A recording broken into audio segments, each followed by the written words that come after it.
Hello different नमस्कार। अगर आप यूट्यूबर या फिर आप शॉर्ट रील बनाते हैं या फिर इंस्टाग्राम में आप काम करते हैं तो आपको रील बनाने के लिए आपको क्या बोलता है साउंड ट्रैक की ज़रूरत होती है। फिर बिल्कुल सिंपल बात करें, आपको साउंड की ज़रूरत पड़ती है, फ़नी और साउंड लगाने की। तो सबसे पहले आपको करना कि साउंड निकालने के लिए बैकग्राउंड जो यानी कि आपको एक वॉइस आती है, टिक टिक की आवाज़ आती है, उस प्रकार से आपको जैसे निकालना मैं आपको बता देता हूँ। तो आपको उस प्रकार की डिटेल्स के लिए क्या करना पड़ेगा, आपको सबसे पहले यहाँ पे जाना पड़ेगा और फ़नी साउंड नो कॉपीराइट वाला यानी कि आपको सर्च करना होगा। आपको गूगल में टाइप करना है funny sound no copyright for YouTube. पहली वेबसाइट होगी, वहाँ पे आपको क्लिक करना है। यहाँ पे आपको कॉपीराइट फ्री यहाँ पे चीज़ें दिख जाएंगी। देखिए, आप उनको सुन सकते हो और यहाँ से डाउनलोड भी कर सकते हैं।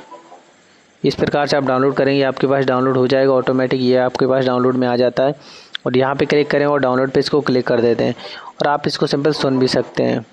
यहाँ पे आप बहुत सारी जिस टॉपिक में आपको चाहिए यहाँ पे साउंड ट्रैक आप निकाल सकते हैं। बिल्कुल कॉपीराइट फ्री, कोई कॉपीराइट नहीं आने वाला। तो उम्मीद करता हूँ आपको वीडियो पसंद आएगा।